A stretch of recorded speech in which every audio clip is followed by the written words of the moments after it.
Bonjour. Super. On va commencer assez rapidement parce qu'on démarre déjà avec 5 minutes de retard. Je me présente très rapidement. Est-ce que tout le monde entend? Vous entendez au fond? Oui, super, merci. Jérôme Gastaldi, je suis PDG d'une société qui s'appelle Gamification Zone. On est agence de conseil et de formation en gamification. On travaille avec pas mal de personnes sur ce salon. Donc il m'a été donné l'opportunité aujourd'hui d'animer le salon d'animer ces sessions sur le serious game et la gamification. Alors merci d'être là déjà. Je crois que vous avez fait un bon choix parce qu'il y a 4 ateliers de valeur. En tout cas, l'organisation a réussi à regrouper des acteurs majeurs du serious game et de la gamification en France, et avec des projets assez intéressants en tout cas. La première société qui va présenter, une société qui s'appelle Design, je pense que certains d'entre vous la connaissent, hein. C'est une société qui a fait partie des sociétés qui ont structuré le serious game. Cette société a la particularité assez souvent d'intégrer ses clients dans un processus de réflexion très en amont, qui va même parfois jusqu'à la coproduction sur des projets. Et aujourd'hui, elle vous présente un projet qui est lié à l'inclusion, mais je vais les laisser en parler. Donc, présentation d'une vingtaine de minutes, et puis on laissera 5-10 minutes ensuite pour les questions. Je vous demande de les noter, ne soyez pas timides. Je vous laisse la parole. Bonjour à tous, donc moi je représente la société Design, nous sommes présents sur le salon et je suis à vos dispositions aussi pour répondre à vos questions. Nous avons dans ce contexte-là développé ce produit, donc Vivre ensemble la diversité, avec Alexis donc de la société Altidem, expert sur ce champ-là, et nous avons trouvé intéressant de laisser la parole donc à un de nos clients qui va donc partager avec vous le retour sur expérience donc de ce dispositif sur la diversité. Voilà, et vous aurez un temps pour poser vos questions. Nous sommes à votre disposition pour y répondre, bien sûr. Bonjour à tous, donc Alexis Battard, je suis directeur du cabinet Altidem. Et Altidem, nous sommes un cabinet spécialisé sur prévention des discriminations, management de la diversité, inclusion, vous m'entendez mieux, voilà. Et donc nous accompagnons les entreprises privées comme publiques sur ces questions. Et c'est une co-construction, bien sûr, sur le jeu Vivre ensemble la diversité, qui a embarqué à la fois Design, mais aussi SNCF et RATP, avec qui nous avons co-construit ce jeu. Claire ? Et nous, on est Mediapost, donc on est un client puisqu'on a bénéficié du produit développé. Notre cœur de métier, c'est la distribution d'imprimés publicitaires en boîte aux lettres. En fait, on est spécialiste de la relation client pour générer du trafic en point de vente physique ou électronique à travers différents canaux. Pour vous donner une idée, on est 12 000 salariés répartis sur à peu près 200 sites en France, filiale du groupe La Poste. Alors, ce qu'on vous propose de le dérouler, c'est dans un premier temps juste vous redonner un peu le corpus théorique, comment on a construit ce jeu, sur quelle base en fait théorique et scientifique il se pose. On va vous faire bien sûr une présentation du jeu en lui-même, le contexte diversité au sein de Mediapost, et donc c'est Claire qui pour le coup fera cette intervention et nous présentera aussi le déploiement, qu'est-ce qu'ils ont mis en œuvre, qu'est-ce qu'ils ont réussi, qu'est-ce qui a fonctionné, et les résultats et les conclusions avec les questions et réponses comme on vous l'a indiqué en introduction. Alors, sans plus attendre, juste un premier cadrage. On sait aujourd'hui qu'il y a 3 sources qui peuvent proposer il y a 3 sources dans les organisations qui peuvent générer des dérapages dans les pratiques managériales ou dans les relations entre collaborateurs et collaboratrices. Ces 3 sources sont nos comportements. Nous avons une tendance naturelle à reproduire les comportements qu'on a pu observer auprès de nos pairs. Alors si j'arrive dans un collectif et que les blagues sont de bon ton, je me dis que peut-être ça fait partie de la culture et qu'il serait bon ton aussi que moi j'en fasse, ou alors quand bien même je les trouve pas drôles, que j'y adhère. Mais on peut aussi retrouver d'autres exemples où on s'est retrouvé avec des critères par exemple qui étaient attribués dans des recrutements pour évaluer certaines compétences, qui ont été transmises de génération de RH en RH et qui produisaient des discriminations. Donc il y a une nécessité à revoir nos comportements parce qu'ils peuvent régénérer bien sûr des ruptures d'égalité de traitement. La deuxième source qui peuvent générer des dérapages, ce sont nos stéréotypes. Alors les stéréotypes c'est quoi? C'est toutes les croyances que nous avons sur les autres, entre guillemets, donc à la fois les croyances qui sont dites descriptive. Alors c'est quoi? C'est telle catégorie, les femmes ou les hommes sont comme ça. Et il y a une deuxième type de croyance, les croyances qui sont dites prescriptives. C'est-à-dire que comme les femmes sont comme ça, eh ben elles sont faites pour ça. Ou alors on aura plus de chance, ou on va retrouver tel ou tel comportement chez tel groupe parce qu'il est comme ça. Et enfin, la troisième source qui peuvent produire des dérapages, nos préjugés. Alors juste pour vous donner un élément très simple de distinction entre les deux, quand bien même la frontière est assez mince, nos préjugés, c'est toute la question des attitudes. Alors tout ce qui est du champ des stéréotypes, c'est les croyances conditionnées par la société, et tout ce qui est du champ des préjugés, nous sommes sur la dimension émotionnelle. Est-ce que je suis à l'aise ou pas à l'aise? Alors j'ai une tendance naturelle dans les organisations à aller chercher le contact auprès des personnes qui me ressemblent et inversement à plutôt mettre en distance ceux qui sont éloignés de mon groupe. Et donc pour travailler ces trois champs, il y a une nécessité, c'est comment on met en place de la motivation. Pourquoi? Parce que ces trois sources qui peuvent produire des ruptures d'égalité de traitement dans les organisations et qui ne favorisent pas l'inclusion, la difficulté c'est qu'elles peuvent être conscientes mais aussi inconscientes. Et alors pour le coup, si elles sont inconscientes, à un moment donné, ça va nécessiter quoi?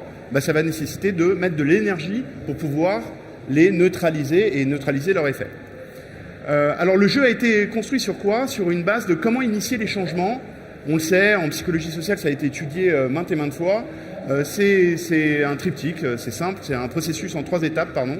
Le premier, prise de conscience. Et vous allez le voir, le jeu est là aussi pour faire prendre conscience aux joueurs et aux joueuses qu'on peut produire des ruptures d'égalité de traitement de manière non intentionnelle.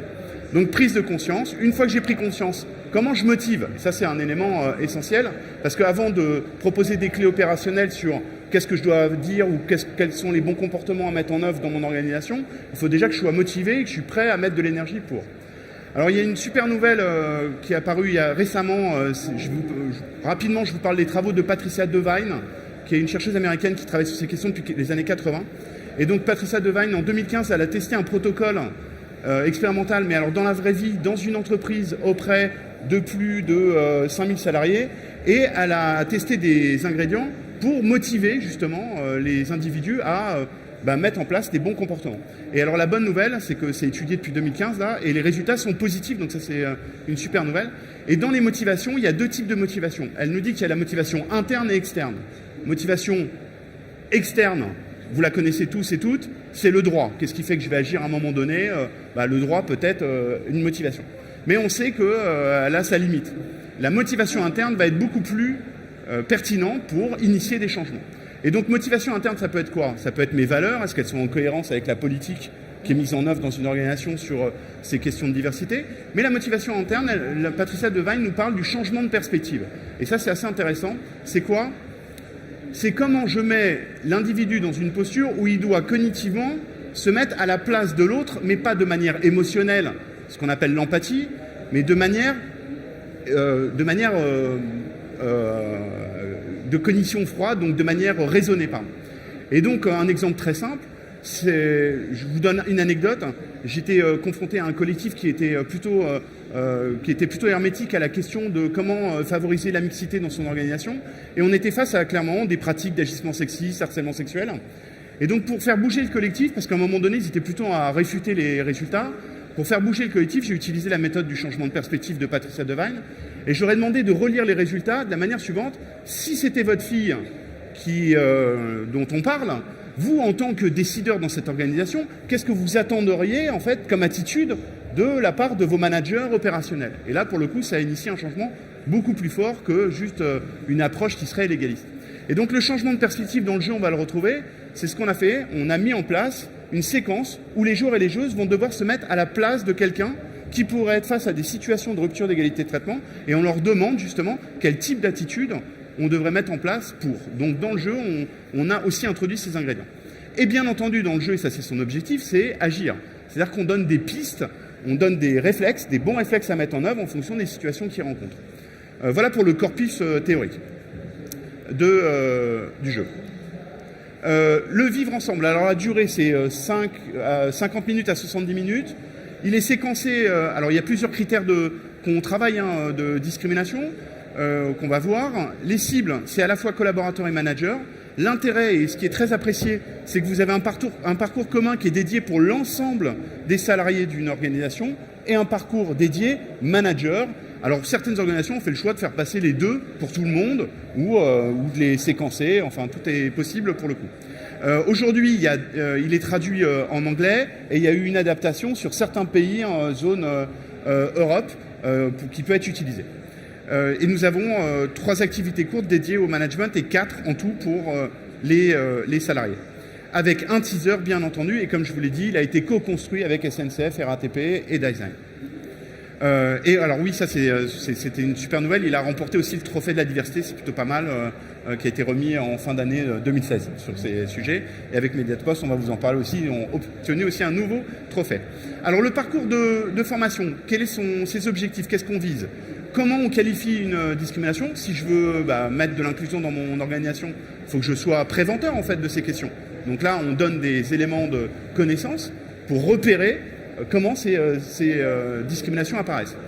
Prendre conscience de l'impact de nos stéréotypes, deuxième objectif, c'est ce que je vous disais, prendre conscience, sortir du déni. Troisième objectif, c'est repérer les situations à travers des situations très concrètes. Comment je favorise l'inclusion au sens large. Et alors, on a des situations qui touchent à la fois la question de la conviction religieuse, la question du sexe, la question du handicap, de l'orientation sexuelle, de l'âge, etc. Enfin, dans la question de les décliner. On identifie bien entendu à chaque fois les bonnes pratiques à mettre en œuvre pour développer les comportements inclusifs attendus. Le parcours commun, comment il est séquencé? Alors oui, juste un élément intéressant, on a structuré le jeu sur une approche compétences diversité. Comment développer nos compétences diversité? Ça, c'est un élément essentiel. Je pense que si on veut inclure ce sujet dans nos organisations et dans le management, on doit penser compétences. Et donc les compétences dans le parcours commun qu'on va décliner, elles sont à travers quatre situations où on fait varier le critère conviction religieuse sur connaissez-vous la limite. Que pensez-vous de, là nous sommes sur le sujet de l'orientation sexuelle. Questionner ou pas questionner, c'est le handicap. Et enfin, si c'était vous, on est sur l'origine. Le parcours manager, il est structuré sur 3 scénettes. Comment prendre des décisions justes, comment les stéréotypes agissent, et si un supérieur hiérarchique nous demande notre avis, comment on peut justement le convaincre à faire les bons choix s'il est en train de déraper simplement. Alors pourquoi le choix de cette scénette? Je veux juste vous le dire, pour les managers, parce que comme vous le savez, la question des discriminations ou de l'inclusion, c'est une question qui est systémique. C'est jamais quelqu'un tout seul dans son coin qui va avoir les mauvais comportements ou les bonnes attitudes. C'est toujours un ensemble d'acteurs et d'actrices. Et donc l'enjeu, ça a été de se dire, on doit entraîner aussi les managers à repérer les situations, mais aussi à convaincre leur environnement de prendre les bonnes décisions en fonction de ce qu'ils auraient pu diagnostiquer. Donc sur le parcours commun, les compétences qu'on développe, comment on repère nos stéréotypes et du moins leur influence dans nos décisions. Donc là, on fait jouer le sexe comme variable avec des situations où on demande aux joueurs et aux joueuses de qualifier des situations d'agissement sexiste et de repérer ces agissements sexistes. Inclure la différence, là nous sommes sur une scénette où on est sur le critère expression religieuse. Et donc, ce qui est assez intéressant en termes de pédagogie, c'est que là, c'est la puissance de Design aussi, de leur moteur au niveau pédagogique, c'est que vous êtes dans des situations où là, vous observez pas une situation et vous dites oui, non, qu'est-ce que vous en pensez? C'est que vous êtes impliqué dans la situation et on vous demande en fait de jouer un jeu de rôle. Et en fonction des situations, vous allez avoir des choix qui se déclinent. Et suivant les choix que vous faites, c'est comme dans la vraie vie, le sujet se déroule. Donc là, ils sont à la machine à café, vous êtes en train d'échanger sur le sujet et on vous demande votre avis. Et en fonction des choix que vous faites, il y a des scénarios qui se déclenchent.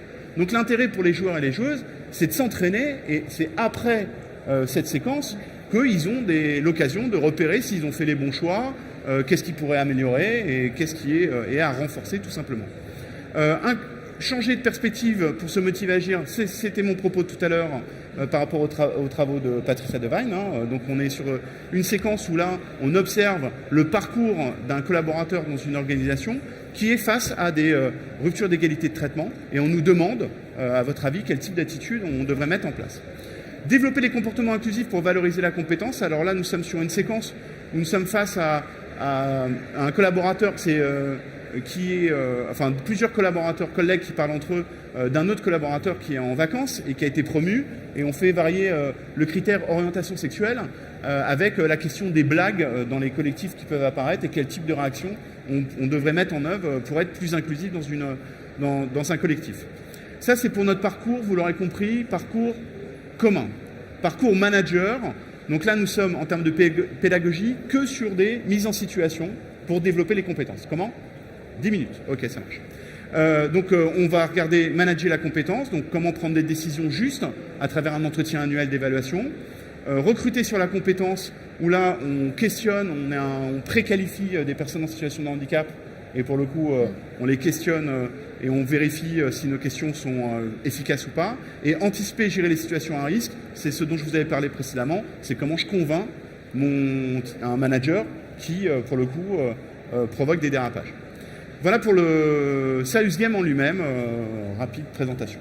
Je vous laisse intervenir. Alors du coup, nous on a déployé ce Serious Game. Juste un mot sur le contexte diversité chez Mediapost. Nous on est signataire de la charte diversité depuis 2010. On est sur une politique diversité vectrice à la fois d'engagement et de performance. Et on a à cœur de déployer des actions qui sont extrêmement concrètes, que ce soit sur par exemple le champ du handicap, où on est sur 6,4% de taux d'emploi direct, sur l'égalité homme-femme, où par exemple on est passé de 38 à un peu plus de 45% de femmes parmi nos cadres, ou encore les jeunes éloignés de l'emploi, où on a pu coacher un peu plus de 300 jeunes qui venaient de l'EPID, qui sont en réinsertion professionnelle. Notre dernière version de la formation diversité, elle datait de 2011, donc on s'est posé la question de savoir comment on allait justement renouveler, mettre à jour la formation dans un contexte qui est encore plus digitalisé que ce qu'on a pu faire jusque-là. Les besoins identifiés en interne, le premier assez évident, répondre à notre responsabilité sociale en tant qu'employeur et pouvoir justement contribuer à la performance et à l'engagement. Alexis le disait tout à l'heure, quand on peut se mettre à la place d'un candidat qui a été en situation de discrimination ou où il y a eu une rupture justement d'égalité de traitement, on voit bien tout l'impact que ça peut avoir sur la motivation de ce potentiel collaborateur dans son quotidien de travail. Remplir les engagements pris dans nos accords d'entreprise et également l'engagement de la signature de la charte diversité. Évidemment, sécuriser les process RH et renouveler donc la formation. Comment est-ce que, du coup, on a pu répondre à notre objectif ? On a commencé par développer un e-learning en interne. Donc là, c'est évidemment pour passer les messages très corporate. Et aussi parce que, chez nous, la diversité ne vit pas uniquement par son socle juridique, parce qu'il ne faut pas faire ci ou il ne faut pas faire ça, mais au contraire parce que la diversité est vecteur de performance. Et donc, l'enjeu de la formation, c'est pas juste de dire ce qu'il ne faut pas faire, mais comment est-ce qu'on peut arriver à prendre les meilleures décisions, à recruter ou à faire vivre les meilleures compétences chez nous et donc à prendre les décisions les plus justes possibles. Après, on s'est appuyé du coup sur le Serious Game. Nous, on a été vraiment conquis par ça parce que c'est un Serious Game qui est à la fois très concret et très efficace dans tous les processus qu'Alexis a pu détailler. Et enfin, c'est la prochaine étape qui nous attend pour 2019. On va déployer un guide opérationnel, donc ce sera la clôture de la formation, où là, on va apporter à nos managers toutes les réponses, enfin en tout cas, on va essayer des questions auxquelles ils peuvent être confrontés dans leur quotidien de travail. Vous avez demain un collaborateur qui arrive en évoquant un problème de santé. Vous avez demain une femme qui vous annonce sa grossesse. Vous avez observé lors d'une pause café des blagues qui dérapent. Qu'est-ce que vous, en tant que manager, devez faire pour pouvoir répondre à ces différentes situations. Les cibles formées, nous on a fait un choix un peu différent, c'est de former tous nos managers et toute la filière RH qui va accompagner nos managers au quotidien. En fait, dans le jeu, il y a un parcours manager où on est vraiment sur l'évaluation et les prises de décision. On a choisi de développer, en tout cas pour l'instant, le parcours collaborateur comme un accompagnement à l'inclusion, où on va être, vous êtes manager, vous repérez des blagues dans le quotidien de travail, vous avez une rupture d'égalité de traitement, voilà la réaction que vous pouvez provoquer chez vos collaborateurs et on va vraiment être dans la phase d'inclusion pour accompagner tout ça. Les modalités de déploiement, on a fait ça en 100% digital et en fait, on est répartis sur à peu près 200 sites en France divisés en régions. Donc, on s'est appuyé sur nos DRH en local qui peuvent du coup accompagner le déploiement de ce jeu à la fois dans les temps de réunion existants et pour répondre également aux questions des managers sur le sujet. On a aussi fait le choix de déployer le jeu en 2 temps parce que c'est un jeu qui est assez dense et nous on avait envie d'animer le sujet dans le temps et pas juste de faire un one-shot qui entre guillemets ne vivrait pas dans le temps. Donc on a déployé d'abord notre e-learning interne avec les 3 modules dédiés aux managers pour être vraiment là sur la sécurisation, l'évaluation et les prises de décision. Et on a déployé dans un second temps la partie vraiment sur l'inclusion, le vivre ensemble et si c'était moi, donc on se met à la place d'un candidat en situation de discrimination. Et le temps 3 qui nous attend du coup, prochaine étape, c'est le fameux guide pratique avec les réponses que nous, on peut apporter aux situations potentielles. On est sur plusieurs mois parce qu'on a démarré en 2018 et qu'on va finir là du coup en 2019. Donc on est vraiment sur quelque chose de très timé, qui est timé sur un calendrier par rapport on a des pics de production chez nous parce qu'on est sur des métiers de logistique, donc on s'est un peu calé sur ces pics de production. Alors comment est-ce que le dispositif a été accueilli en interne chez nous? Il y a eu 2 choses qui ont été soulignées. C'est que c'était quelque chose d'extrêmement concret. C'est-à-dire que quand on est un manager, on se projette concrètement dans des situations qui peuvent correspondre à notre quotidien de travail et qui viennent vraiment en appui au quotidien opérationnel. Le deuxième avantage du jeu, c'est qu'on est sur quelque chose d'extrêmement souple parce que chaque module peut être effectué indépendamment l'un de l'autre. Donc, en un quart d'heure, on peut effectuer un module et programmer plusieurs temps pour effectuer le jeu en fonction de son quotidien de travail. Donc, c'est vraiment un des enjeux chez nous. Et Alexis le disait tout à l'heure, on a gagné un trophée, donc un nouveau. Le groupe La Poste, en fait, valorise toutes les actions en faveur de la diversité et du handicap à travers des trophées tous différents, tous performants. Et donc, notre programme de formation a été valorisé à cette occasion. Et enfin, pour terminer sur le déploiement, le mieux, c'est aussi peut-être de partager ce qu'en disent nos managers. Donc le premier retour, ça a été, et c'est aussi par rapport au fait de pouvoir se mettre à la place de l'autre et de comprendre l'impact de son propre comportement en tant que manager, c'est de bien comprendre les différentes réactions que vont susciter nos propos. Un autre manager était ravi parce que il avait beaucoup de recrutement, donc il disait que voilà, c'était un bon appui à son quotidien opérationnel pour vraiment reposer un petit peu les repères en termes de questionnement. Et aussi que c'est quelque chose à la fois ludique et pratique, puisqu'on est sur des mises en situation donc, qui vont changer d'e-learning qu'on peut avoir assez classiquement. Question-réponse. Écoutez, merci pour cette présentation. Il nous reste 5 minutes de questions. Est-ce qu'il y a un premier volontaire? Pas de volontaire, alors je vais poser la première question. Il y a un monsieur là-bas. Pardon?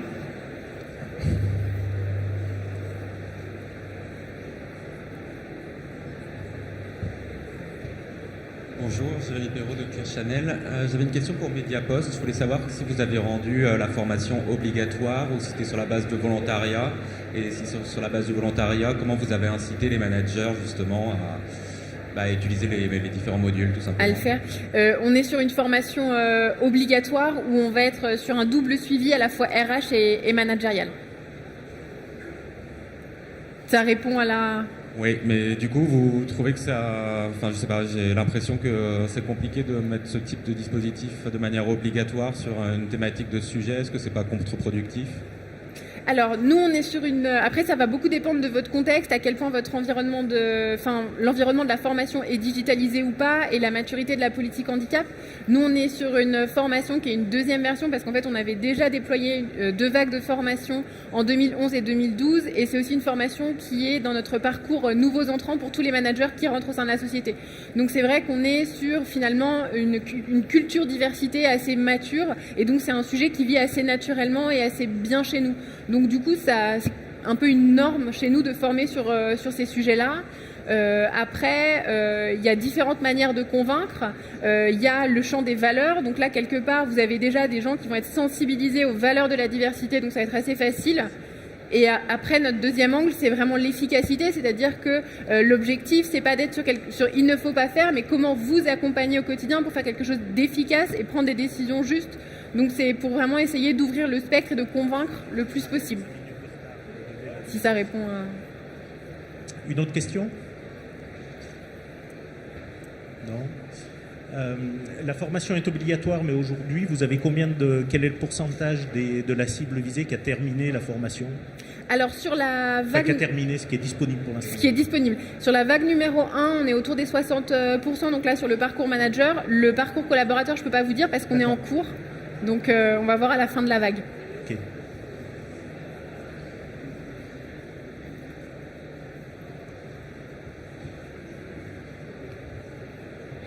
Merci. Thibaut Weber, comment vous évaluez ou comment vous allez compter évaluer les résultats de cette formation sur la diversité au sein de l'entreprise et l'acceptation de la diversité? Alors c'est un point qui a été important chez nous parce qu'en fait on n'évalue pas la formation. C'est-à-dire qu'on va suivre le taux d'avancement de la formation et le taux de réalisation, mais pour essayer de vraiment libérer au plus la parole, on ne va pas regarder le taux de bonnes réponses qui ont été apportées dans la formation. On est sur une formation qui est assez sensible entre guillemets parce que en fonction de notre système de valeurs, de nos préjugés, nos propres stéréotypes, parce qu'il faut se le dire, on en a tous, on va avoir plus d'efficacité, avoir des managers qui vont vraiment aller au bout de leurs convictions et vont pouvoir exprimer entre guillemets leurs biais pour pouvoir ensuite en voir le débrief. Parce qu'en fait, une fois que vous avez joué le jeu, vous avez un débrief où on reprend en fait le dialogue que vous avez joué, les choix que vous avez faits, et on vous dit si c'était en faveur de la diversité ou sinon comment est-ce qu'on peut le corriger. Donc du coup, l'intérêt de ne pas suivre le taux de réponse, c'est vraiment de libérer la parole, que les managers puissent aller à fond dans leur biais et ensuite en avoir le feedback. Donc on ne va pas suivre ça. Après, la prise de température, entre guillemets, on va le prendre par la filière RH qui va accompagner le déploiement donc dans les temps de réunion existants et en feedback en fait avec les managers. Je vais vous parler d'un autre, pour répondre à, il y a des pratiques en fait innovantes qu'on a mis en œuvre là récemment. C'est-à-dire qu'on a mis un déploiement pour une entreprise, on a fait un déploiement en blended, en co-blended, donc il y a présentiel mixte avec le service-game. Et on a mis en place en fait ce qu'on appelle une mesure de l'impact. Donc via questionnaire en amont de la formation et questionnaire à 3 mois. Et on n'est pas sur une mesure de est-ce que vous avez trouvé ça bien, est-ce que vous connaissez par cœur. On est sur la mesure en fait de ce que je vous ai montré en introduction, c'est-à-dire quels sont les comportements et les attitudes des apprenants avant de venir en formation, les stéréotypes versus les croyances qu'ils ont, et on mesure en fait l'impact à 3 mois en cohérence avec les contenus qu'on aborde dans la journée. Voilà. Donc il y a des protocoles qui existent et oui, c'est une question essentielle. Alors, 2 derniers points pour conclure. Ce Serious Game est complété par une application mobile qui permet de revenir sur certains messages pour ancrer réellement toutes ces questions qui sont complexes. Donc vous avez ici les différents packs que l'on va développer dans le courant de cette année sur ces différents thèmes, au niveau du management inclusif, du sexisme, du harcèlement. Et au niveau de ce jeu, il peut tout à fait être déployé au niveau de vos organisations sur votre Learning Management System ou accessible directement sur notre plateforme pour l'ensemble des apprenants. Donc si vous souhaitez avoir plus de compléments, nous sommes à votre disposition sur le stand, vous repérez Daizen un petit peu plus loin. Voilà. Donc renforcement des acquis avec l'application mobile qui permet à tout à chacun de pouvoir revenir sur ces messages et vous donner la main également pour pouvoir compléter les messages au niveau de l'organisation que vous souhaiteriez apporter sur ces questions délicates. Notre stand est le numéro A30 et nous sommes au fond vers les salles de conférence du fond de la pièce.